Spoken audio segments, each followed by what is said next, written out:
ಆಮೇಲೆ ಎಲ್ಲರೂ ಉಳಿದಿದ್ರು ಕಶ್ಚನ ಗಚ್ಚತಿ, ಯಾರೋ ಒಬ್ಬನಾದರೂ ಹೋಗ್ಬೋದಾ? ಎಲ್ಲರೂ ಬೇಡಪ್ಪ.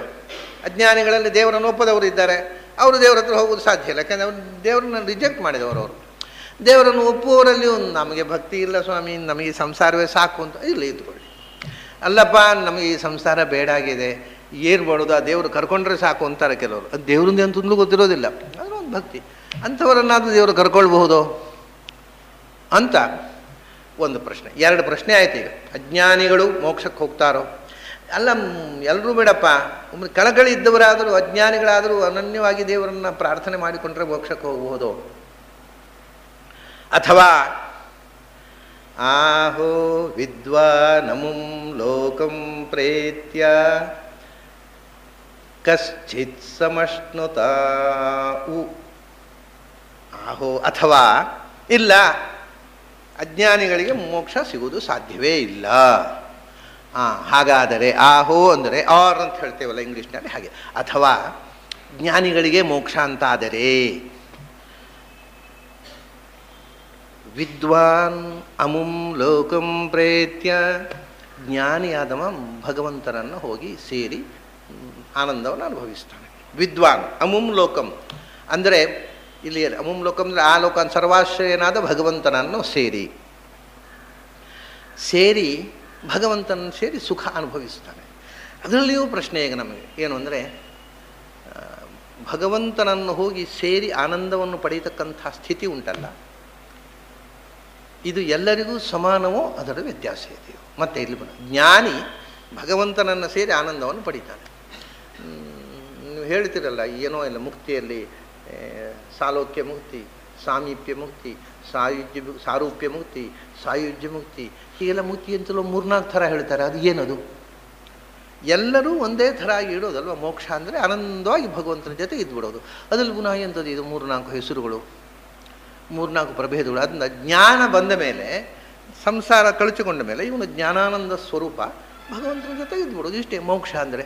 ಅಲ್ಲಿ ಮತ್ತು ಮೋಕ್ಷದಲ್ಲಿ ಪುನಃ ಎಂತ ಬಗೆ ಬಗೆಯ ಮೋಕ್ಷಗಳು ಎಂಥದ್ದು? ಅದರಿಂದ ವಿದ್ವಾನಮಂ ಪ್ರೇತ್ಯ ಅಶ್ನುತೆ, ಅಥವಾ ಅದರಲ್ಲಿ ಕಶ್ಚಿತ್ ಸಮಶ್ನುತೆ ಅಂತಾರೆ. ಕಶ್ಚಿತ್ ಸಮಶ್ನುತೆ, ಯಾರೋ ಒಬ್ಬ ವಿಶೇಷವಾಗಿ ಸುಖವನ್ನು ಅನುಭವಿಸ್ತಾನೆ.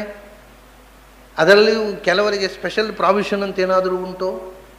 ಕಶ್ಚಿತ್, ಮೋಕ್ಷಕ್ಕೆ ಎಲ್ಲರೂ ಹೋಗ್ತಾರೆ ಜ್ಞಾನಿಗಳು, ಅದರಲ್ಲಿ ಎಲ್ಲರೂ ಏಕರೂಪವಾದ ಆನಂದವನ್ನು ಅನುಭವಿಸ್ತಾರೋ? ಅಥವಾ ಕಶ್ಚಿತ್ ಸಮ್ ಅಶ್ನುತೆ, ಅಶ್ನುತೆ ಎಲ್ಲರೂ, ಸಮ್ ಅಶ್ನುತೆ ಅದನ್ನು ಗಮನಿಸಿ. ಸಮಶ್ನುತೆ ಅಂದರೆ ಸಮೀಚೀನವಾದ ಆನಂದವನ್ನು ಅನುಭವಿಸುವುದು. ಭಗವಂತನನ್ನು ಪಡೆದದ್ದರಲ್ಲಿಯೂ ವಿಶಿಷ್ಟವಾದ ಆನಂದ. ಅದು ಯಾರೋ ಒಬ್ಬ ಉಳಿದವರಿಗಿಂತ ಹೆಚ್ಚು ಆನಂದವನ್ನು, ಒಬ್ಬ ಅಂದರೆ ಕೆಲವರು, ಎಲ್ಲರಿಗೂ ಅಲ್ಲ, ಎಲ್ಲರಿಗೂ ಸಮಾನವಾದ ಆನಂದ ಅಲ್ಲ. ಅದರಲ್ಲಿ ಏನಾದರೂ ಮತ್ತೆ ತಾರತಮ್ಯ ಅಂತರ ಇದೆಯೋ? ಸಮಶ್ನುತೆ ಅಲ್ಲಿ ಕಶ್ಚಿತ್ ಸಮಶ್ನುತಾ ಉ, ಸಮಶ್ನುತೆ ಉ ಇದ್ದರೆ ಸಂಧಿ ಆಗುವಾಗ ಸಮಶ್ನುತ ಉ ಆಗುತ್ತೆ. ಸಮಶ್ನುತ ಉ ಆದ ಮೇಲೆ ಆ ಕ್ವೆಶ್ಚನ್ ಮಾರ್ಕಿನ 3 ಮಾತ್ರೆ ಉಚ್ಚಾರ ಎ ಅನ್ನೋದ್ರ ಬದಲಿಗೆ ಅಕಾರಕ್ಕೆ ಬಂತು. ಸಮಶ್ನುತ 3 ಮಾತ್ರೆ, ಅದು ಪ್ರಶ್ನೆ ಚಿಹ್ನೆ. ಪ್ರಶ್ನೆಯಾಗಿ ಆ 3 ಮಾತ್ರೆ ಪ್ರಶ್ನೆ ಅಂದರೆ ಈಗ 4 ಪ್ರಶ್ನೆ ಆಯಿತು ಒಟ್ಟಿಗೆ ಸುಮಾರಾಗಿ. ಒಂದು, ಎಲ್ಲ ಅಜ್ಞಾನಿಗಳಿಗೂ ಭಗವಂತ ಆಶ್ರಯ ಅಲ್ವ, ಎಲ್ಲರಿಗೂ ಇದು ಸಾಮಾನ್ಯ ಮಟ್ಟಿಗೆ ಇವತ್ತು ಎಲ್ಲರೂ ಹೇಳತಕ್ಕಂಥ ಮಾತು. ಬಹಳ ಮಹತ್ವದ ಪ್ರಶ್ನೆ ಇದು, ಬಹಳ ರಿಲೆವೆಂಟು. ಎಲ್ಲರೂ ಹೇಳೋದೇನು ಅಂದರೆ ಭಗವಂತರಿಂದ ಬಂದದ್ದು ಇದು, ಆದ್ದರಿಂದ ಅದು ಕೊನೆಗೆ ಹೋಗಿ ಭಗವಂತರಲ್ಲಿ ಸೇರಲೇಬೇಕು. ಎಲ್ಲಿಂದ ಹೊರಟಿದೆಯೋ ಅಲ್ಲಿ ಬಂದು ಸೇರಬೇಕು. ಆದ್ದರಿಂದ ಸಮಸ್ತವೂ ಕೂಡ ನೀವು ದ್ವೇಷ, ಎಲ್ಲಿ ತನಕ ಬಂತು ಇದು ವಾದ? ಭಗವಂತನಿಗೆ ಹೋಗಿ ಸೇರುವುದು ಸಹಜ, ಭಕ್ತಿ ಮಾಡಬೇಕಾಗಿಲ್ಲ, ಜ್ಞಾನ ಬೇಡ. ಮತ್ತು ದ್ವೇಷ ಮಾಡಿದರೂ ಹೋಗಿ ಸೇರುವುದು ಅಲ್ಲಿಗೆ. ಯಾಕೆಂದರೆ that is the only destination. ದ್ವೇಷಾತ್ ಕಂಸಃ ದ್ವೇಷಾತ್ ಚೈದ್ಯಾದೇವ ಭಯಾತ್ ಕಂಸಃ. ಭಗವಂತನ ದ್ವೇಷ ಮಾಡಿದವರು ಹಿರಣ್ಯಕಶಿಪು ಹಿರಣ್ಯಾಕ್ಷ ಮೋಕ್ಷಕ್ಕೆ ಹೋದ್ದು, ಪ್ರೀತಿ ಮಾಡಿದವರು ಮೋಕ್ಷಕ್ಕೆ ಹೋದ್ದು, ಎಲ್ಲರೂ ಹೋಗೋದು ಮೋಕ್ಷಕ್ಕೆ ಅಂತನ್ನೋದು ಒಂದು ವಾದ ಇತ್ತು. ಅದಕ್ಕೆ ಎಲ್ಲರೂ ಭಗವಂತನನ್ನು ಪ್ರೀತಿಸುವವರು, ಭಗವಂತನನ್ನು ದ್ವೇಷಿಸುವವರು, ಭಗವಂತನನ್ನು ನಂಬದವರು ಎಲ್ಲರೂ ಮೋಕ್ಷಕ್ಕೆ ಹೋಗೋದು. ಯಾಕೆಂದರೆ ಹೋಗ್ಲಿಕ್ಕೆ ಇರೋದೇ ದಾರಿ ಒಂದೇ, ಗುರಿ ಒಂದೇ. ಇದು ಒಂದು ವಾದ. ಇದು ಇವತ್ತು ಬಹಳ ಚಾಲ್ತಿಯಲ್ಲಿರತಕ್ಕಂಥ ವಾದ. ಇವತ್ತಿನ ಎಲ್ಲ ಫಿಲಾಸಫರ್ಸ್, ಮಾಡರ್ನ್ ಫಿಲಾಸಫರ್ಸ್ ಹೇಳೋ ಮಾತು. ಎಲ್ಲರೂ ಯಾಕೆಂದರೆ ಅದಕ್ಕೆ ಕೊಟೇಶನ್ ಇದೆ, ಭಯಾತ್ ಕಂಸಃ ದ್ವೇಷಾತ್ ಚೈತ್ಯಾದಿ ನೃಪಾಹ. ಪ್ರೀತಿ ಮಾಡಿದವರು ಭಗವಂತನನ್ನೇ ಸೇರೋದು, ಭಕ್ತಿ ಮಾಡಿದವರು. ದ್ವೇಷ ಮಾಡಿದವರು ಭಗವಂತ ಬೇರೆ ಜಾಗವೇ ಅಲ್ಲಿ ಹೋಗಿ ಸೇರಬೇಕಾದ ಡೆಸ್ಟಿನೇಷನ್ ಅದು ಒಂದೇ ಇರೋದು. ಎಲ್ಲ ಬಸ್ಸುಗಳು ಹೋಗೋದು ಅದರ ಸ್ಟ್ಯಾಂಡ್ ಭಗವಂತನೇ. ಅದರೊಳಗೆ ಕೂತವ್ರು ನೀವು ದ್ವೇಷ ಮಾಡಿದ್ರು ಅಲ್ಲಿಗೆ ಹೋಗೋದು, ಪ್ರೀತಿ ಮಾಡೋದು ಹೋಗೋದು, ಬಸ್ಸು ಅಲ್ಲಿಗೆ ಹೋಗೋದಲ್ಲ ನೀವು. ಅದು ಏನು ಮಾಡಿದ್ರು ಒಂದೇ. ಇದು ಮೊದಲನೇ ಏನು, ಅವಿದ್ವಾನವಂ ಲೋಕಂ ಪ್ರೇತ್ಯ. ವಿದ್ವಾನ್ ಅಲ್ಲ, ಜ್ಞಾನ ಇಲ್ಲ, ಭಕ್ತಿ ಇಲ್ಲ, ಆದರೂ ಭಗವಂತನನ್ನು ಸೇರ್ತಾರೋ ಎಲ್ಲರೂ. ಅಥವಾ ಜ್ಞಾನ ಇಲ್ಲದೇ ಇದ್ದರೂ ನನ್ನ ಉದ್ಧಾರ ಮಾಡಪ್ಪ ಅಂತ ಬೇಡಿಕೊಂಡ ಯಾರೋ ಒಬ್ಬ, ನಂಬದೇ ಇದ್ದವರು ದ್ವೇಷ ಮಾಡೋರು ಹೋಗುವುದಿಲ್ಲ. ಯಾಕ್ರಿ ಎಲ್ಲ ಕಡೆ ಹೋಗ್ಬೇಕಲ್ವ? ಹೌದಾ, ಅದು ಹೇಳಿದಾರಲ್ವ ಭಾಗವತದಲ್ಲಿ, ಭಯಾತ್ ಕಂಸಃ ದ್ವೇಷಾತ್ ಚೈತನ್ಯ. ಭಯದಿಂದಲೂ ಹೋಗುವುದಲ್ಲಿಗೆ, ದ್ವೇಷದಿಂದ. ಹೌದಾ, ಹಾಗಾದ್ರೆ ಒಂದು ಕೆಲಸ, ಭಾಗವತ ಕೊನೆ ಕನ್ಕ್ಲೂಷನ್ ಏನು ಮಾಡುತ್ತೆ? ಆದ್ದರಿಂದ ಭಕ್ತಿ ಮಾಡಿ ಅಂತ ಹೇಳುತ್ತೆ ಅಲ್ವಾ. ದ್ವೇಷದಿಂದಲೂ ಮೋಕ್ಷಕ್ಕೆ ಹೋಗೋದು, ಭಕ್ತಿಯಿಂದಲೂ ಮೋಕ್ಷಕ್ಕೆ ಹೋಗುತ್ತಾರೆ. ಆದ್ದರಿಂದ ಭಕ್ತಿ ಮಾಡಿ ಅಂತ ಕನ್ಕ್ಲೂಷನ್ ಮಾಡೋದು ಹೇಗೆ? ಅದರಿಂದ ಏನು ಬೇಕಾದ್ರೆ ಮಾಡಿ, ಎಲ್ಲದಿಂದಲೂ ಮೋಕ್ಷಕ್ಕೆ ಹೋಗೋದಾದರೆ ಆದ್ದರಿಂದ ಭಗವಂತನಲ್ಲಿ ಭಕ್ತಿ ಮಾಡಬೇಕು ಅನ್ನೋ ಮಾತಿಗೆ ಅರ್ಥ ಇಲ್ಲ. ಯಾಕೆಂದರೆ ದ್ವೇಷ ಮಾಡಿದರೂ ಮೋಕ್ಷ ಉಂಟು. ಅದರಿಂದ ಏನು ಅಂದರೆ ಏನು ಬೇಕಾದ್ರೆ ಮಾಡಿ, ನೀವು ಹೋಗೋದಲ್ಲಿಗೆ. ಏನೂ ಮಾಡದೇ ಇದ್ದರೂ ಹೋಗೋದಲ್ಲಿ, ಮತ್ತು ಶಾಸ್ತ್ರ ಹಾಕಬೇಕು. ದ್ವೇಷ ಮಾಡಿದರೂ ಮೋಕ್ಷಕ್ಕೆ ಹೋಗೋದು, ದ್ವೇಷ ಮಾಡದಿದ್ದರೂ ಮೋಕ್ಷಕ್ಕೆ ಹೋಗೋದು. ಮತ್ತು ಶಾಸ್ತ್ರ ನೀವು ಏನಾದ್ರು ಹೇಳೋದು ಯಾಕೆ? ಹಾಗೆ ಮಾಡಿ, ಭಕ್ತಿ ಮಾಡಿ, ದೇವರಲ್ಲಿ ಭಕ್ತಿ ಮಾಡಿ ಅಂತ ಹೇಳೋದು ಯಾಕೆ? ಯಾಕೆಂದರೆ ನಾವು ಭಕ್ತಿಗಿಂತ ನಮಗೆ ದ್ವೇಷ ಇಷ್ಟ ಆಗುತ್ತೆ, ಅದನ್ನೇ ಮಾಡ್ತೇವೆ. ಹೋಗೋದು ಮೋಕ್ಷಕ್ಕೆ ಅಲ್ವ. ಹಾಗಾಗಿ ದ್ವೇಷ ಮಾಡಿದರೂ ಭಗವಂತರಲ್ಲಿ ಹೋಗಿ ಸೇರ್ತಾನೆ ಅಂತ ಯಾರಾದರೂ ಭಾಗವತ ಅರ್ಥ ಮಾಡಿದರೆ ಅವರಿಗೆ ಭಾಗವತ ಅರ್ಥವೇ ಆಗಲಿಲ್ಲ ಅಂತ ಅರ್ಥ. ಯಾಕಂದರೆ ಕನ್ಕ್ಲೂಷನ್ ಏನು ಭಾಗವತದ್ದು? ಧರ್ಮ ಪ್ರೋಜ್ಜಿತ ಗೈತವತ್ರ ಪರಮೋ ನಿರ್ಮತ್ಸರಾಣಂ ಸತಾಂ ವೇದ್ಯಂ ವಾಸ್ತವಮತ್ರ ವಸ್ತು ಶಿವದಂ ತಾಪತ್ರಯೋನ್ಮೂಲನಂ ಸದ್ಯೋ ಹೃದಯ ವೃದ್ಧತೆ ಅತ್ರ ಕೃತಿಭಿಷ್. ಭಗವಂತ ನಿಮ್ಮ ಮನಸ್ಸಿನಲ್ಲಿ ಬಂದು ಕೂತು ಭಕ್ತಿಯನ್ನು ಪ್ರಚೋದನೆ ಮಾಡ್ತಾನೆ. ಈ ಗ್ರಂಥ ಓದಿದೆ. ಭಕ್ತಿ ಯಾಕೆ ಬೇಕ್ರಿ? ದ್ವೇಷ ಮಾಡಿದರೂ ಮೋಕ್ಷಕ್ಕೆ ಹೋಗ್ಬೋದಲ್ಲ. ಆದ್ದರಿಂದ ಅದು ಬಿದ್ದು ಹೋಯ್ತು. ಈಗ ದ್ವೇಷ ಮಾಡಿದರೆ ಮೋಕ್ಷಕ್ಕೆ ಹೋಗೋದು ಸಾಧ್ಯ ಇಲ್ಲ, ಭಕ್ತಿಯಿಂದಲೇ ಸಾಧ್ಯ. ಅಲ್ಲ, ಹಿರಣ್ಯಕಶಿಪು ಹಿರಣ್ಯಾಕ್ಷ ಹೋಗಿದ್ದಾರಲ್ವಾ? ಯಾರು ಹೇಳಿದ್ದು ನಿಮಗೆ? ನಿಮಗೆ ಭೇಟಿಯಾಗಿದ್ದಾರೆ ಅವರು? ನಿಮ್ಗೆ ಹೇಳಿದಾರಾ? ಹಾಗೆ ನೀವೇ ಮಾಡಿಕೊಂಡ ಅರ್ಥ. ಹಿರಣ್ಯಕಶಿಪು ಹಿರಣ್ಯಾಕ್ಷ ಅವರು ದ್ವೇಷ ಮಾಡಿ ಹೋಗಿದ್ದರೆ ಅವರು ದೇಹದೊಳಗೆ ಜಯ ವಿಜಯರು ಶಾಪಗ್ರಸ್ತರಾಗಿರುವುದು ಯಾಕೆ? ಈ ಪುಣ್ಯಚೇತನ ಇಲ್ಲದೆ ದ್ವೇಷದಿಂದ ಮೋಕ್ಷ ಹೋಗೋದು. ಈ ಕಥೆ ಆಗತ್ತೆ ಇರಲಿಲ್ಲ. ಭಾಗವತ ಎಷ್ಟು ಕಷ್ಟಪಟ್ಟು ಹಿರಣ್ಯಕಶಿಪು ಹಿರಣ್ಯಾಕ್ಷ ಪಾಪಚೇತನ ನೇರ ಮೋಕ್ಷಕ್ಕೂ ಸಾಧ್ಯ ಇಲ್ಲಪ್ಪ. ಅದಕ್ಕೋಸ್ಕರ ಅವರೊಳಗೆ ಭಗವದ್ಭಕ್ತರಾದಂಥ ಇಬ್ಬರು ಪುಣ್ಯಚೇತನಗಳಿದ್ದು ಅವರಿಗೆ ಆ ಪುಣ್ಯ ಸಂದಿತ್ತು ಅಂತ ಹೇಳೋದಕ್ಕೋಸ್ಕರ ಪೂರ್ವಜನ್ಮದ ಕಥೆ ತಗೊಂಡು ಹಿರಣ್ಯಾಕ್ಷ ಹಿರಣ್ಯಕಶಿಪು ಅವರು ಇಬ್ಬರೇ ಅಲ್ಲಪ್ಪ, ಅವರೊಳಗೆ ಇಬ್ಬರು ಪುಣ್ಯಚೇತನ. ಈ ಕಥೆ ಪಾಪ ದ್ವೇಷ ಮಾಡಿಯೂ ಮೋಕ್ಷಕ್ಕೆ ಹೋಗೋದಾದರೆ ಪುಣ್ಯ ಮಾಡೋಕ್ಕೆ ಭಕ್ತಿ ಮಾಡತಕ್ಕ ಒಂದು ಚೇತನವನ್ನು ಒಳಗೆ ಯಾಕೆ ಕೂಡಿಸ್ಬೇಕು? ಶಾಸ್ತ್ರಕಾರರು ಎಷ್ಟೆಲ್ಲ ಕಷ್ಟಪಡ್ತಾರೆ. ಪಾಪದಿಂದ ದ್ವೇಷದಿಂದ ಭಗವಂತನನ್ನು ಸೇರುವುದು ಸಾಧ್ಯ ಇಲ್ಲ. ಗೊತ್ತಾಯ್ತು? ಹಾಗಾದರೆ ಪಾಪ ದ್ವೇಷ ಮಾಡೋದು ಬೇಡ, ಪ್ರೀತಿ ಮಾಡಿದ ಜ್ಞಾನ ಇಲ್ಲ. ಕಶ್ಚಿ ಸಮಷ್ಣುತಾವು ಅದು ಸಾಧ್ಯ ಇಲ್ಲಪ್ಪ. ಯಾಕೆ? ತಮೇವಂ ವಿದ್ವಾನಮೃತ ಏಭೋತಿ ನಾಣ್ಯ ಪಂಥ. ಜ್ಞಾನ ಇಲ್ಲದೆ ಬರಿಯ ಭಕ್ತಿಯಿಂದ ಭಗವಂತನನ್ನು ಸೇರುವುದು ಸಾಧ್ಯ ಇಲ್ಲ. ಯಾಕೆ? ಭಕ್ತಿ ಮಾಡಿದರೆ ಸಾಲದ. ನೋಡು, ಭಕ್ತಿ ಅನ್ನುವುದು ಯಾವಾಗ ನಿಜವಾಗಿ ಆಗುವುದು? ಒಂದು ವಸ್ತುವನ್ನು ನಾವು ಪ್ರೀತಿಸ್ತೇವೆ ಅಂತ. ಒಂದು ವಸ್ತುವನ್ನು ಪ್ರೀತಿಸುವುದು ನಿಜವಾದ ಪ್ರೀತಿ ಯಾವಾಗ ಸಾಧ್ಯ? ಆ ವಸ್ತು ಅಮೂಲ್ಯವಾದದ್ದು ಅಂತ ತಿಳಿದಾಗ ನಾವು ಪ್ರೀತಿಸಿದರೆ ಅದು ನಿಜವಾದ ಪ್ರೀತಿ. ಭಕ್ತಿಯಿಂದ ಪ್ರೀತಿ ತಾನೆ. ಇಲ್ಲದೇ ಇದ್ದರೆ ಅಜ್ಞಾನದಿಂದ ಪ್ರೀತಿಸಿದಾಗ ಆಯಿತು, ಅಂದರೆ ಮೂಢಭಕ್ತಿ ಆಯಿತು. ಅದು ಕ್ವಾಲಿಫಿಕೇಷನ್ ಆಗೋದು ಹೇಗೆ? ಪ್ರೀತಿ ತಿಳಿಯದೇ ಪ್ರೀತಿ ಮಾಡ್ತಾನೆ. ಈಗ ಒಬ್ಬ ಹುಡುಗ ಅವನ ಯೌವನದ ಒಂದು ಆವೇಶದಿಂದ ಒಂದು ಹುಡುಗಿಯನ್ನು ಪ್ರೀತಿಸ್ತಾನೆ. ಆ ಹುಡುಗಿಯ ಪೂರ್ವೋತ್ತರ ಅದರ ಗುಣ ಸ್ವಭಾವ ಒಂದು ಗೊತ್ತಿಲ್ಲ, ನೋಡಿದ, ಚಂದ ಕಂಡಿತು, ಪ್ರೀತಿಸಿದ. ನಾನು ಅಜ್ಞಾನದಿಂದ ನಿನ್ನನ್ನು ಪ್ರೀತಿ ಮಾಡ್ತೇನೆ ಅಂತ ಹೇಳ್ತಾನೆ. ಆಮೇಲೆ ಜ್ಞಾನೋದಯ ಆದಾಗ ಯಾಕೆ ಪ್ರೀತಿ ಮಾಡ್ತೇನೆ ಪಶ್ಚಾತ್ತಾಪ ಪಡ್ತಾನೆ. ಹಾಗೆ ಆಯಿತು ಭಗವಂತನ ಭಕ್ತಿ ಕೂಡ. ಭಗವಂತನ ಭಕ್ತಿ ಅಜ್ಞಾನಪೂರ್ವಕವಾಗಿದ್ದರೆ ಅದು ಭಕ್ತಿಯೇ ಅಲ್ಲ. ದ್ಯಾಟ್ ಈಸ್ ನಾಟ್ ಭಕ್ತಿ. ಎನಿಥಿಂಗ್, ಯಾವುದೇ ನಮ್ಮ ಫೀಲಿಂಗು ಅದು must be the result of our wisdom. ಅಜ್ಞಾನದಿಂದ ಬಂದದ್ದಾದರೆ ಅದು ರಿಯಲ್ ಭಕ್ತಿಯೇ ಅಲ್ಲ. ಅದು ನಮಗೆ ಖೋಟಾ ಭಕ್ತಿಯಿಂದ ನಾವು ಜನರನ್ನು ಮೋಸ ಮಾಡ್ಬೋದು, ದೇವರನ್ನು ಮೋಸ ಮಾಡ್ಬೋದಾ?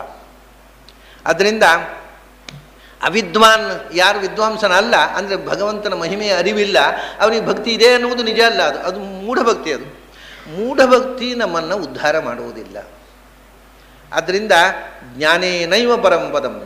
ಅಲ್ಲ, ಅವನು ಮಾಡಿದ ಕರ್ಮ ಎಲ್ಲ ಅಳಿದು ಹೋದ ಮೇಲೆ ಮತ್ತೆ ಜ್ಞಾನ ಯಾಕೆ ಬೇಕು?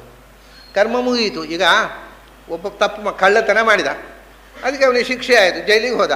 ಆ ಕಳ್ಳತನ ಮಾಡಿದ್ದಕ್ಕೆ ಏನು ಶಿಕ್ಷೆ ಅನ್ನೋದು ಅದು ಮುಗಿದ ಕೂಡಲೇ ಬಿಡುಗಡೆ. ಆಮೇಲೆ ಬಿಡುಗಡೆ ಆಗಬೇಕಾದ್ರೆ ಜ್ಞಾನ ಬರಬೇಕಪ್ಪ, ಜ್ಞಾನ ಇಲ್ಲದೆ ಬಿಡುಗಡೆ ಇಲ್ಲ, ನಿನ್ನ ಪಾಪ ಅಂತ ಹೇಳ್ತಾರೆ ಯಾರಾದರೂ. ಅದನ್ನ ಬಿಡುಗಡೆಗೆ ಕಾರಣ ಮಾಡಿದ ಪಾಪ ತೊಳೆದು ಹೋಗೋದು. ಹೌದಾ? ಅಷ್ಟ ಪಾಪ ತೊಳೆದು ಹೋಗಬೇಕಾ? ಜ್ಞಾನ ಇಲ್ಲದೆ, ಯಾಕೆಂದರೆ ಜ್ಞಾನಾಗ್ನಿ ಹಿ ಸರ್ವಕರ್ಮಾಣಿ ಭಸ್ಮ. ನಾವು ಮಾಡಿದ ಕರ್ಮವನ್ನು ತೊಳೆಯೋದು ಹೇಗೆ ಅಂತ ಅನ್ನೋದು ಪ್ರಶ್ನೆ. ಹೇಗೆ ತೊಳ್ಕೊಂಡ್ರಿ? ಅನುಭವಿಸಿ ತೊಳೆಯೋದಕ್ಕೆ ಸಾಧ್ಯ ಇಲ್ಲ. ಯಾಕೆ?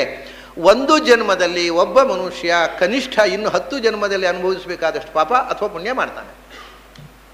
2 ಜನ್ಮ ಬಂದಾಗ 20 ಜನ್ಮ ಆಯಿತು, 3 ಜನ್ಮ ಬಂದಾಗ 30 ಜನ್ಮ ಬೇಕಾಗ್ತದೆ. ತೊಳೆಯೋದು ಯಾವಾಗ? ಇದನ್ನು ತೊಳೆಯಲಿಕ್ಕೆ ಒಂದೇ ಒಂದು ಸಾಧನ, ಮಾಡಿದ ಹಿಂದೆ ಸ್ಟಾಕ್ ಇರುವ ಎಲ್ಲ ಕರ್ಮಗಳನ್ನು ಜ್ಞಾನದಿಂದ ತೊಳೆದು ಹಾಕಬಹುದು. ಅಜ್ಞಾನದಿಂದ ತೊಳಿಲಿಕ್ಕೆ ಬರೋದಿಲ್ಲ. ಅಜ್ಞಾನ ಅನ್ನೋದು ಸೋಪಲ್ಲ, ಜ್ಞಾನ ಅನ್ನೋದು ತೊಳೆಯೋ ಕರ್ಮವನ್ನು ತೊಳೆಯೋ ಸೋಪ್. ಆದ್ದರಿಂದ ಅವಿದ್ವಾನ್ ಕರ್ಮ ಮುಗಿದು ಮೋಕ್ಷಕ್ಕೆ ಹೋಗ್ತಾನೆ ಹೇಳೋ ಪ್ರಶ್ನೆ ಇಲ್ಲ. ಅವಿದ್ವಾಂಸನ ಕರ್ಮ ಮುಗಿಯೋದೇ ಇಲ್ಲ, ಅದು ಬೆಳೀತಾನೆ ಹೋಗೋದು. ಅದು 3 ಜನ್ಮ ಆದಾಗ 30 ಮೂಟೆ, 4 ಜನ್ಮ ಆಗ 40 ಮೂಟೆ.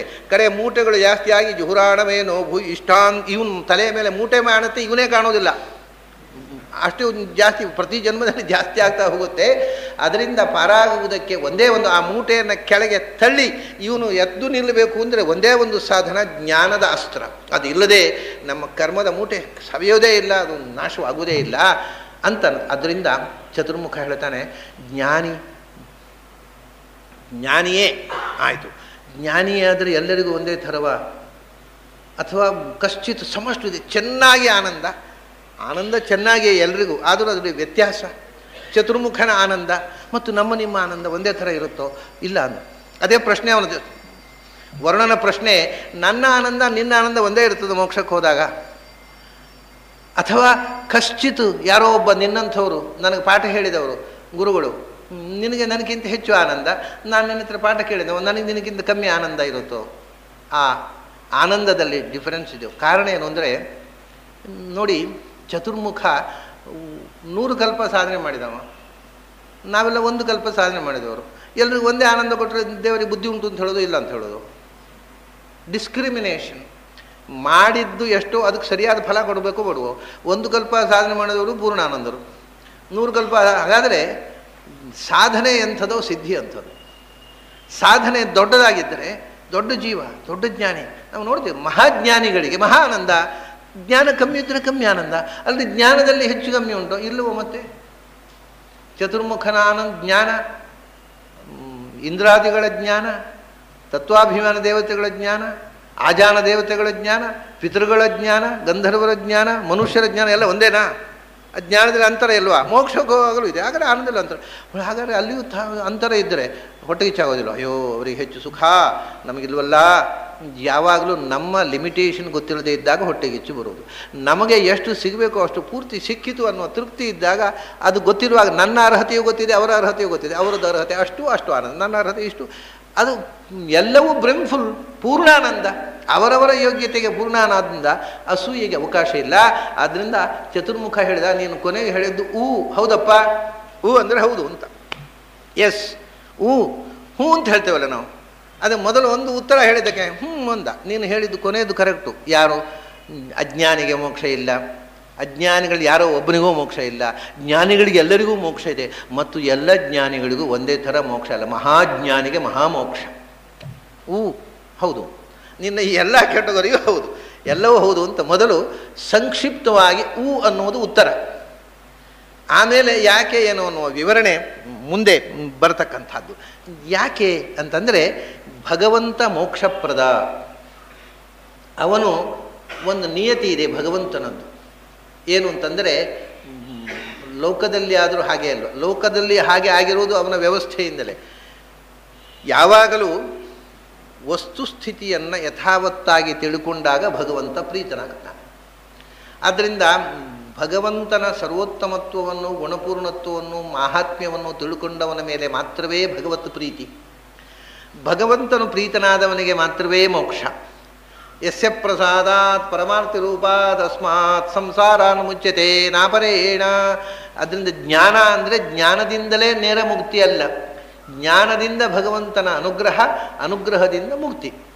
ಹಾಗಾಗಿ ಭಗವಂತ ಅವನು ಸರ್ವತಂತ್ರ ಸ್ವತಂತ್ರನಾದ ಭಗವಂತ ತನ್ನ ಇಚ್ಛೆಯಂತೆ ಮಾಡಿದ ವ್ಯವಸ್ಥೆಗೆ ತಕ್ಕಂತೆ ಜ್ಞಾನದಿಂದ ಮುಕ್ತಿ ಕೊಡ್ತಾನೆ. ಜ್ಞಾನದ ತಾರತಮ್ಯದಿಂದ ಮುಕ್ತಿಯಲ್ಲಿ ತಾರತಮ್ಯ ಇರುತ್ತೆ. ಇದನ್ನು ಮುಂದೆ ವಿವರವಾಗಿ ಹೇಳಬೇಕು. ಅದಕ್ಕೆ ಮೊದಲು ಹೌದಪ್ಪ ನೀನು ಹೇಳಿದ ನಿಜ, ಮಹಾಜ್ಞಾನಿ ಮೋಕ್ಷದಲ್ಲಿಯೂ ಮಹಾಮೋಕ್ಷವನ್ನು ಪಡೀತಾನೆ. ಉಳಿದವರು ಅವರವರ ಜ್ಞಾನಕ್ಕೆ ತಕ್ಕಂತೆ ಪೂರ್ಣಾನಂದವನ್ನು ಪಡೀತಾರೆ. ಈ ವಿವರ ತಿಳಿಸುವುದಕ್ಕೋಸ್ಕರ ಮುಂದೆ ಭಗವಂತ ಎಲ್ಲವನ್ನೂ ಸೃಷ್ಟಿ ಮಾಡಿ ಅವರವರ ಯೋಗ್ಯತೆಗೆ ತಕ್ಕಂತೆ ಅವರವರಲ್ಲಿ ತುಂಬಿ ನಿಂತು ಅದನ್ನು ಬೆಳೆಸಿದ ಮತ್ತು ಆ ಜ್ಞಾನದ ತಾರತಮ್ಯದಂತೆ ಆನಂದದ ತಾರತಮ್ಯ ಇದೆ ಅನ್ನತಕ್ಕಂಥದ್ದನ್ನೇ ಮುಂದೆ ಹೇಳತಕ್ಕಂಥದ್ದು ಈ ಆನಂದ ತಾರತಮ್ಯ ಮೀಮಾಂಸ. ಅದರ ಮೊದಲು ಭಗವಂತನ ಮಹಿಮೆಯನ್ನು ಹೇಳುವುದಕ್ಕೋಸ್ಕರ ಸೃಷ್ಟಿ ಪ್ರಕರಣವನ್ನು ಹೇಳುತ್ತೆ. ಸೋಕಾಮಯತ ಬಹುಸ್ಯಾಂ ಪ್ರಜಾಯೇತಿ ಸೋಕಾಮಯತ, ಭಗವಂತ ಬಯಸಿದ. ಈ ಎಲ್ಲ ಜಗತ್ತಿನ ಸೃಷ್ಟಿ ಸ್ಥಿತಿ ಸಂಹಾರ ನಿಯಮನ ಜ್ಞಾನ ಅಜ್ಞಾನ ಬಂಧ ಮೋಕ್ಷ ಎಲ್ಲ ಭಗವಂತನ ಇಚ್ಛೆಗೆ ತಕ್ಕಂತೆ ನಡೆಯುವುದು. ಮೊದಲು ಅವನು ಬಯಸಿದ. ಏನು ಬಯಸಿದ? ಬಹುಸ್ಯಾಂ ಪ್ರಜಾಯೇತಿ, ಬಹುಸ್ಯಾಂ ಪ್ರಜಾಯೇತಿ, ನಾನು ಬಹುರೂಪನಾಗಬೇಕು. ನನಗೊಬ್ಬನೇ ಇದ್ದೇನೆ. ಬಹುಸ್ಯಾಮ್ ಅನ್ನೋದಕ್ಕೆ ಎರಡು ವಿಧ. ನಾನು ಒಬ್ಬನೇ ಇದ್ದೇನೆ, ತುಂಬ ಜನ ನನ್ನ ಪರಿವಾರ ಬೇಕು, ನಾನು ಪರಿವಾರದಿಂದ ಕೂಡಿರಬೇಕು ಅಂತ ಒಂದರ್ಥ. ಬಹುಶ್ಯಾಮ್ ಅಂದರೆ ತುಂಬ ಆಗೋದು ಅಂದರೆ ಒಬ್ಬರೇ ತುಂಬ ಆಗೋದಲ್ಲ, ಬಹುಮಂದಿ ನನ್ನ ಸುತ್ತಮುತ್ತ ಇದ್ದಾಗ ನಾವು ತುಂಬ ಆದೆವು. ಹಾಗೆ ನನಗೆ ತುಂಬ ಪರಿವಾರ ಬೇಕು. ಛಂದೋಗ್ಯ ಇದು ಬೃಹದಾರಣ್ಯಕದಲ್ಲಿ ಹೇಳ್ತಾರೆ ನೋಡಿ, ಚತುರ್ಮುಖನಿಗೂ ಇದೇ ರೀತಿ ಬಯಕೆ ಆಯ್ತಂತೆ. ಸೃಷ್ಟಿ ಆರಂಭದಲ್ಲಿ ಸೋಬಿಭೇದ್, ಒಬ್ಬನೇ ಇದ್ದಂತೆ ಚತುರ್ಮುಖ. ಗಾಬರಿ ಆಗೋಯ್ತಂತೆ ಅವನಿಗೆ. ಏನಪ್ಪ ನಾನು ಒಬ್ಬನೇ ಇದ್ದೇನೆ, ಏನಾರು ಆಗಿಬಿಟ್ರೆ, ಯಾರೂ ಇಲ್ಲಲ್ಲ, ಹೆದರಿಕೆ ಆಯ್ತಂತೆ ಚತುರ್ಮುಖನಿಗೆ. ಯೋಚನೆ ಮಾಡಿ, ಅಪರಂಪಾರವಾದ ಮೂಲ ಪ್ರಕೃತಿ ರೂಪವಾಗಿರತಕ್ಕಂಥ ಪ್ರಳಯೋದಧಿ ಅಂದರೆ ಈಗಿನ ನೀರಲ್ಲ, ಮೂಲ ಪ್ರಕೃತಿ ರೂಪ, ನೀರೇ ಇಲ್ಲ ಅವಾಗ. ಅಂತೂ ನೀವು ಕಲ್ಪನೆ ಮಾಡುವಾಗ ಒಂದು ಸಮುದ್ರ, ನಮ್ಮ ಕಣ್ಣಿಗೆ ಕಾಣುವ ಸಮುದ್ರವನ್ನು ಕಲ್ಪಿಸಿಕೊಳ್ಳಿ. ಕಣ್ಣಿಗೆ ಕಾಣುವಂಥ ಈ ಸ್ಥೂಲವಾದ ಸಮುದ್ರ ಅಲ್ಲ, ಸೂಕ್ಷ್ಮ ಪ್ರಕೃತಿ ರೂಪವಾದ ಸಮುದ್ರ ಪ್ರಳಯ ಕಾಲದಲ್ಲಿದ್ದದ್ದು. ಅದು ಬಿಡಿ, ಸಮುದ್ರವನ್ನೊಂದು ಕಲ್ಪಿಸಿಕೊಳ್ಳಿ. ಎಂಥ ಸಮುದ್ರ! ಯಾವ ಕಡೆ ನೋಡಿದರೂ ದಿಗಂತದ ಎಲ್ಲ ಕಡೆ ಕಣ್ಣು ಹಾಯಿಸಿದ್ರು ಎಲ್ಲಿಯೂ ಯಾವುದೇ ಒಂದು ಊರಿರುವ ದಡ ಇರುವ ಚಿಹ್ನೆಯೇ ಕಾಣುವುದಿಲ್ಲ. ಅಂಥ ಅಪರಂಪಾರವಾದ ಕಡಲು. ಅದರಲ್ಲಿ ಒಂದು ಮರದ ದಿಣ್ಣೆ ಮೇಲೆ ನಾವು ಸಿಕ್ಕಾಕೊಂಡು ನೀರಿನಲ್ಲಿದ್ದೇವೆ. ಏನಾಗಬಹುದು ಆವಾಗ? ಅದಾಯಿತು ಚತುರ್ಮುಖನಿಗೆ. ಅಲ್ಲ, ಎಲ್ಲಿ ನೋಡಿದರೂ ಏನೂ ಇಲ್ಲ, ಇನ್ನೊಂದು ಎರಡನೇ ವಸ್ತು ಇಲ್ಲ. ಈ ಅಪಾರವಾದಂಥ ಕಡಲ ಮಧ್ಯದಲ್ಲಿ ನಾನು ಒಬ್ಬನೇ ಇದ್ದೇನಲ್ಲ, ಏನು ಕಥೆ ಇದು ಅಂತ ಒಂದು ಕ್ಷಣ ದಿಗಿಲಾಗ ಹೋಯ್ತಂತೆ ಚತುರ್ಮುಖನಿಗೆ. ಆದ್ದರಿಂದ ತಸ್ಮಾದ್ ಏಕಾಕಿ ಬಿಭೇತಿ ಅಂತ ಚತುರ್ಮುಖನಿಗೆ ಏನಾಯಿತು ಅದೇ ಈಗಲೂ ಆಗೋದು. ಆದ್ದರಿಂದ ಒಬ್ಬರೇ ಇದ್ದಾಗ ಈಗಲೂ ಹೆದರಿಕೆ, ಒಬ್ಬರೇ ಇದ್ದರೆ ಒಂಥರ ಹೆದರಿಕೆ. ಒಂದು ಮನೇಲಿ ಒಬ್ಬರೇ, ನಾನು ಒಬ್ಬನೇ ಇರಬೇಕಾ ಏನೋ ಒಂಥರ ಆಗತ್ತಪ್ಪ, ಯಾರಾದರೂ ಒಬ್ರು ಬರ್ರಿ. ಅರೆ ಅವನಿಗೂ ಒಬ್ಬನಿಗೆ ಹೆದರಿಕೆ, ಇವನಿಗೂ ಒಬ್ಬನಿಗೆ ಹೆದರಿಕೆ, ಇಬ್ಬರು ಪುಕ್ಕರು ಒಟ್ಟಿಗೆ ಸೇರಿದ ಅವನ ಧೈರ್ಯ. ನನಗೆ ಅವನಿದ್ದಾನೆ, ಅವನಿಗೆ ಇಬ್ಬರು ಪುಕ್ಕರೇ, ಇವನಿಗೂ ಹೆದರಿಕೆನೆ, ಇವನಿಗೆ ಅವನಿದ್ದಾನೆ ಅಂತ ಧೈರ್ಯ, ಅವನಿಗೆ ಇವನಿದ್ದಾನೆ ಅಂತ ಧೈರ್ಯ. ನೀನಿದ್ದೇನೆ ಧೈರ್ಯ ಬಾ. ಇದು ಇವತ್ತಿಗೂ ಒಬ್ಬನ ಏಕಾಕಿತನ ಅನ್ನೋದು ಭಯಕ್ಕೆ ಕಾರಣ ಆಗತ್ತೆ. ಆದರೆ ಚತುರ್ಮುಖ ಯೋಚನೆ ಮಾಡಿದ, ನಾವು ಯೋಚನೆ ಅವನು ಯೋಚನೆ ಮಾಡಿದ, ಅಲ್ಲ ಈ ಭಯ ಯಾವುದು? ಎರಡನೇ ವಸ್ತು ಇದ್ದರೆ ಅಲ್ವ, ಇನ್ನೊಬ್ಬ ಎದುರಾಳಿ ಇದ್ದರೆ ಅಲ್ವ ಹೆದರೋದು. ಯಾರು ಇಲ್ಲ ಅಂದರೆ ಹೆದರೋದು ಯಾಕೆ ಅಂತ ಧೈರ್ಯವಂತಂತೆ ಅವನಿಗೆ. ಯಾರು ಇದ್ರೇ ಭಯ, ಯಾರು ಇಳಿದಿದ್ರೆ ಹೆದರಿಕೆ ಇಲ್ಲ. ನಮಗೆ ಯಾರೂ ಇಳಿದಿದ್ದರೆ, ಕಡೆಗೆ ನಮ್ಮ ಕಣ್ಣಿಗೆ ಕಾಣದೆ ಎಲ್ಲ ಅಡಿಗೆ ಕೂತಿದ್ದರೆ, ಅಥವಾ ದೆವ್ವಗಳಿದ್ದಿದ್ರೆ, ಅದೃಶ್ಯವಾದ ಶಕ್ತಿ, ಹೀಗೆಲ್ಲ ಭಯ. ಅಂತೂ ಎರಡನೇದು ಇರಬೇಕು. ಚತುರ್ಮುಖನಿಗೆ ಧೈರ್ಯವಂತಂತೆ, ನಾನು ಹೆದರಿಕೆ ಎರಡನೇದು ಇರಬೇಕಲ್ವ. ಯಾರು ಇದ್ದರೆ ಅವನು ಎದುರು ನಿಂತಾನಂತ ಹೆದರಿಕೆ, ಯಾರು ಇಲ್ಲ ಹೆದರು ಯಾಕೆ ಅಂತ ಧೈರ್ಯ ಮಾಡ್ಕೊಂಡ ಅವನು.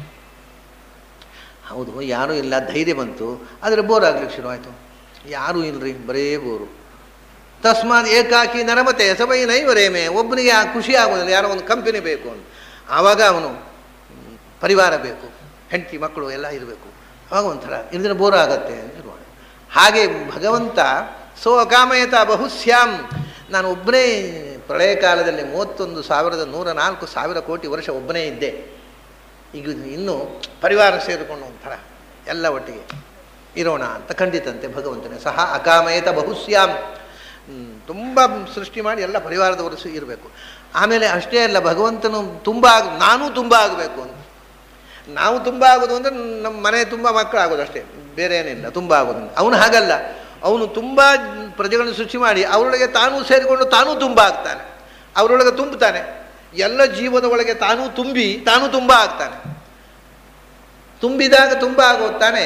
ಎಲ್ಲರೂ ಅನಂತ ಜೀವದೊಳಗೆ ಅನಂತ ರೂಪದಿಂದ ತುಂಬಿಬಿಟ್ಟು ನಾನು ತುಂಬ ಆಗಬೇಕು. ಈಗ ತುಂಬಲಿಕ್ಕೆ ಯಾವುದೊಳಗೆ ತುಂಬೋದು? ಯಾವುದು ಇಲ್ಲೇ ಇಲ್ಲ. ಅದಕ್ಕೆ ತುಂಬಲಿಕ್ಕೆ ಮೊದಲು ನೀರು ತುಂಬಬೇಕಾದ್ರೆ ಮೊದಲು ಮಡಿಕೆ ಮಾಡೋಣ, ಮಡಿಕೆ ಆದಮೇಲೆ ನೀರು ತುಂಬೋಣ. ಹಾಗೆ ಮೊದಲು ಒಂದು ಮಡಿಕೆ ತಯಾರಾಗಲಿ, ಮಡಿಕೆ ಒಳಗೆ ನಾನೇ ತುಂಬುತ್ತೇನೆ ಎಂದ ಭಗವಂತ. ಹಾಗೆ ಬಹುಶ್ಯಾಮ್, ತುಂಬ ಸೃಷ್ಟಿ ಮಾಡಬೇಕು, ಅದನ್ನು ನಾನು ತುಂಬಬೇಕು ಅಂತ ಯೋಚನೆ ಮಾಡಿದ ಅಂತೆ. ಅದರಿಂದ ಯೋಚನೆ ಮಾಡಿ ಪ್ರಜಾಯೇಯ, ಪ್ರಜೆಗಳನ್ನು ಸೃಷ್ಟಿ ಮಾಡೋಣ, ಜೀವಜಾತವನ್ನು ಸೃಷ್ಟಿ ಮಾಡೋಣ, ಪ್ರಪಂಚವನ್ನು ಸೃಷ್ಟಿ ಮಾಡೋಣ. ಪ್ರಜಾಯೇಯ, ಅದರಲ್ಲಿ ಜೀವಗಳು ಹುಟ್ಟಲಿ, ಜೀವಗಳೊಳಗೆ ನಾನು ಹುಟ್ಟುತ್ತೇನೆ. ಹುಟ್ಟುವುದು ಅಂದರೆ ಅವರೊಳಗೆ ಇವನು ತನ್ನ ಶಕ್ತಿ ರೂಪದಿಂದ ಅಭಿವ್ಯಕ್ತನಾಗ ಒಳಗೆ ಪ್ರವೇಶ ಮಾಡಿ ನಾನು ಒಂದು ರೂಪದಿಂದ ಹುಟ್ಟುತ್ತೇನೆ ಎಂತ ಭಗವಂತ ತೀರ್ಮಾನ ಮಾಡಿದ. ಸತಪೋ ತಪ್ಯತ ಸತಪಸ್ತಪ್ತ್ವಾ ಇದಂ ಸರ್ವಮಸೃಜತ. ಸತಪೋ ತಪ್ಯತ, ಅವನು ಹೀಗೆ ತಪಃ ಅತಪ್ಯತ. ಭಗವಂತ ತಪಸ್ಸು ಮಾಡಿದ. ಹೌದಾ? ಯಾರನ್ನು ಕುರಿತು? ಯಾರೂ ಇಲ್ಲ ಅಲ್ಲಿ ತಪಸ್ಸು ಮಾಡಲಿಕ್ಕೆ. ಯಾರನ್ನು ಕುರಿತು ತಪಸ್ಸು ಮಾಡೋದು? ಅವನು ಭಗವಂತ ಒಬ್ಬನೇ ಇರೋದು. ಅವನು ತಪಸ್ಸು ಮಾಡೋದು ಅಂದರೆ ಏನು? ಅದಕ್ಕೆ ವೇದಕಾಲದಲ್ಲಿ ಇದೆಲ್ಲ ಏನು ಗೊತ್ತುಂಟಾ? ನಮಗೆ ಅರ್ಥವಾಗುವ ಭಾಷೆಯಲ್ಲಿ ಹೇಳಬೇಕಾಗತ್ತೆ, ಬಹಳ ಕಷ್ಟ ಇದು. ದೇವರ ಸಂಗತಿಯನ್ನು ದೇವರ ಭಾಷೆಯಲ್ಲಿ ಹೇಳಿಬಿಟ್ರೆ ನಮಗೆ ಯಾರಿಗೆ ಅರ್ಥವೇ ಆಗೋದಿಲ್ಲ. ಅದಕ್ಕೆ ನಮಗೆಲ್ಲ ಏನು ಅಂದರೆ, ಅವರು ತಪಸ್ಸು ಮಾಡಿದರು, ಋಷಿಗಳು ಅವ್ರಿಗೆ ಜ್ಞಾನೋದಯ ಆಗಬೇಕಾಗಿದ್ದರೆ ತಪಸ್ಸು ಮಾಡಿದರು, ತಪಸ್ಸು ಮಾಡಿ ಜ್ಞಾನೋದಯ ಆಯಿತು. ಹೌದಾ? ಅದು ಅರ್ಥ ಆಯ್ತು ನಮಗೆ, ಏನೋ ಒಂಥರ ಅರ್ಥ ಆದ ಹಾಗೆ ಅನ್ನಿಸ್ತದೆ. ಹಾಗೆ ದೇವರು ಏನು ಮಾಡಿದ? ಸೃಷ್ಟಿ ಮಾಡಬೇಕಾದ್ರೆ ಏನು ತಪಸ್ಸು ಮಾಡಿದ? ಹಾಗೆ ಅರ್ಥ ಆಯಿತು ಅಂತ. ಎಂಥದ್ದು ಅರ್ಥ ಆಯಿತು ಗೊತ್ತಿಲ್ಲ, ಈಗ ತಪಸ್ಸು ಮಾಡಿದ ಅರ್ಥ ಆಯಿತು ಅಂತ. ತಪಸ್ಸು ಮಾಡುವುದು ಅಂದರೆ ಏನೂ ಮಾಡುವುದಲ್ಲ. ಎರಡು ವಿಧ, ಭಗವಂತನು ಎರಡು ವಿಧ ತಪಸ್ಸು ಮಾಡ್ತಾನೆ. ಒಂದು ಮೂಲ ರೂಪದ ತಪಸ್ಸು, ಒಂದು ಅವತಾರ ರೂಪದ ತಪಸ್ಸು. ಮೂಲ ರೂಪದ ತಪಸ್ಸು ಅಂದರೆ ಯಸ್ಯ ಜ್ಞಾನಮಯಂ ತಪಃ, ಅವನು ಮನಸ್ಸಿನಲ್ಲಿ ಆ ಜ್ಞಾನದ ಅಭಿವ್ಯಕ್ತಿ ಉಂಟಲ್ಲ, ಅದೇ ತಪಸ್ಸು.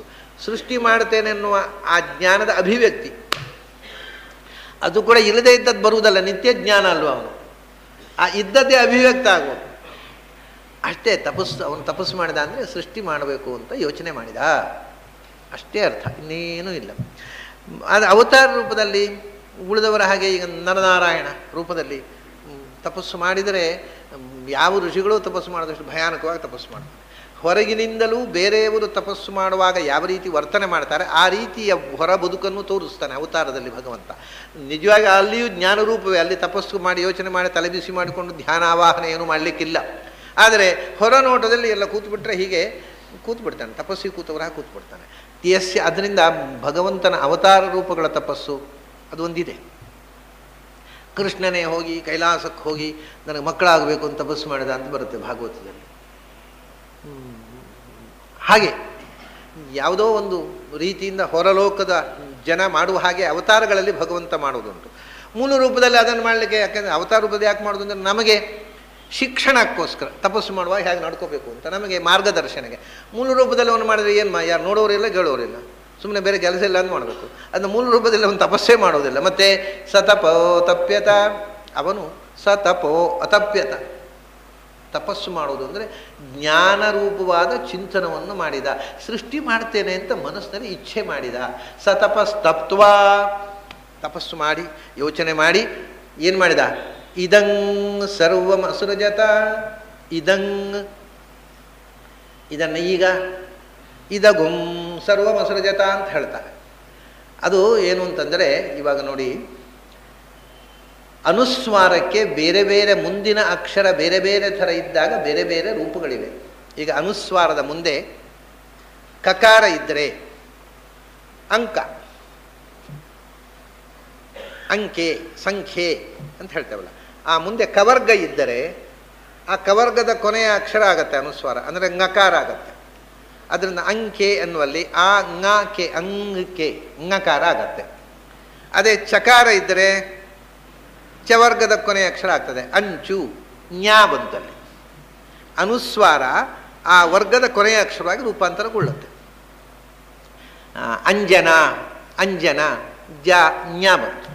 ಆಮೇಲೆ ಟವರ್ಗ ಇದ್ದರೆ ಅದ್ರ ಕೊನೆ ಅಕ್ಷರ ಆಗತ್ತೆ ಣಕಾರ. ಅಂಟು, ಗಂಟು, ಇದೆಲ್ಲ ಇಲ್ಲಿ ಣ. ಸಂಸ್ಕೃತದಲ್ಲಿ, ಕನ್ನಡದಲ್ಲೆಲ್ಲ ಸೊನ್ನೆನ ಬರೀತೀವಿ ನಾವು. ಅದೇ ತವರ್ಗ ಇದ್ದರೆ ಕೊನೆ ಅಕ್ಷರ ನಕಾರ ಆಗತ್ತೆ. ತಂತ್ರ, ಮಂತ್ರ, ಇದು ನಾ ಬಂತಿದ್ದು ನಕಾರ ಆಯ್ತಾ ಸೊನ್ನೆ. ಅದೇ ಪವರ್ಗ ಇದ್ದರೆ ಮಕಾರ ಆಗತ್ತೆ ಅಮ್ಮ. ಹಾಗೆ ಕಿಂಪುರುಷ, ತಂಪು, ಪಕಾರ ಇರೋದು ಮಕಾರ ಬಂತು, ತಂಪು ಮಕಾರ ಬಂತು. ಇದೆಲ್ಲ ಆಯಿತು.